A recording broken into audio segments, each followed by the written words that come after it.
عبادت کیجیے. دیکھیے 6 رکعت ذرا غور سے سن لیجیے.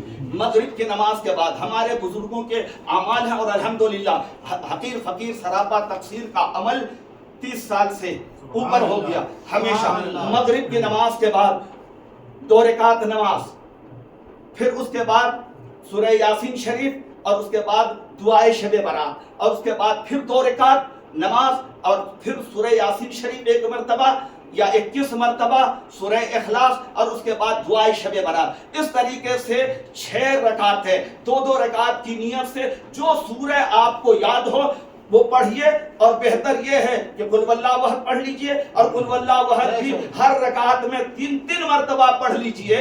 تو آپ کو یہ سمجھیے کہ 6 ختم قرآن مجید کا تو ثواب مل ہی جائے گا.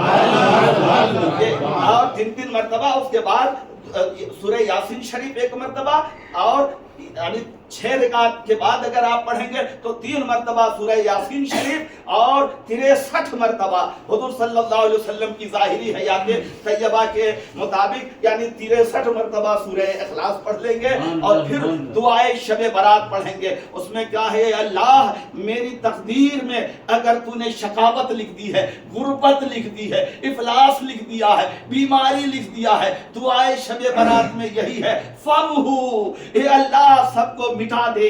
جو یمحو اللہ، تیرا ہی فرمان سورہ رعد 13ویں پارے میں ہے، یمحو اللہ ما یشاء ویثبت وعندہ ام الکتاب.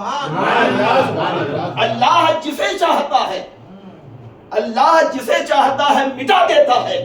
کوئی ملا نہیں مٹا پائے گا، لیکن اللہ کے پاس لوح محفوظ ہے، اور قرآن کا مسودہ اسی کے پاس ہے، سب کی بندوں کی تقدیر اسی کے پاس ہے. کون اچھا ہے، کون برا ہے، کون امیر ہے، کون غریب ہے، کون بے اولاد ہے، کون صاحب اولاد ہے، کون شادی شدہ ہے، کون شادی شدہ نہیں ہے، کون ماں باپ کا مطیع و فرما بردار ہے، کون ماں باپ کا مطیع و فرما بردار نہیں ہے، کون ظالم ہے، کون عادل ہے، سب اس کے پاس لکھا ہوا ہے. یمحو اللہ ما یشاء.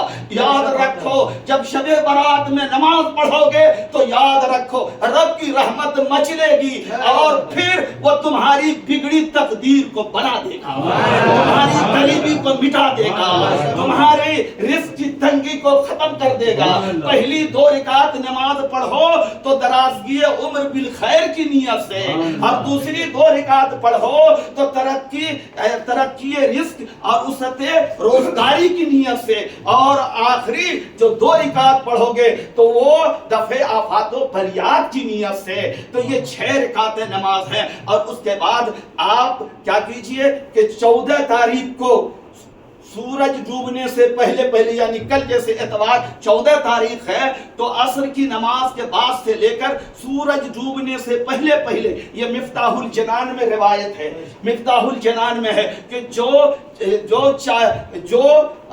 لا حول ولا قوت الا باللہ العلی العظیم 40 مرتبہ اور 100 مرتبہ درود پاک پڑھے گا، اللہ تبارک و تعالی اس کے سارے گناہوں کو مٹا دے گا، اور کل جب جنت میں جائے گا تو اس کی خدمت کے لیے اللہ تعالیٰ اس کے لیے 70 یا 40 جنتی حور عطا فرمائے گا. اس طریقے سے اور پھر ہمارے بزرگوں کا مجرب عمل کل کی تاریخ میں رہا ہے. یاد رکھیے، ارے ڈاکٹر اگر کہہ دے پانی کے چھینٹے مارو تو مارو گے کہ نہیں. آج اگر کہہ دیا کہ انگوٹھے چومو تو بڑی دلیلیں دی جاتی ہے. ارے رسول پاک صلی اللہ علیہ وسلم نے خود ارشاد فرمایا، سنو من سمیع اسمی فی الاذان، جس نے میرا نام، من سمیع اسمی، جس نے میرا نام سنا، کہاں فی الاذان، آذان میں، ووضع ابہامہ علی عینیہ، اور اس نے میرا نام سن کر آذان میں اپنے دونوں انگوٹھوں کو ہونٹوں پر لگا کر آنکھوں پر رکھ لیا، درود پڑھ لیا.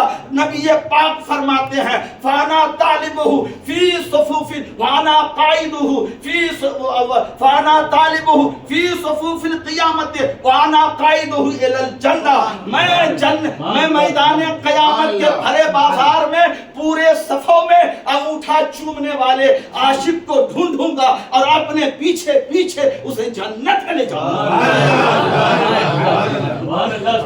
فرض نہیں، واجب نہیں. اگر رسول اللہ صلی اللہ علیہ وسلم نے منع کیا ہو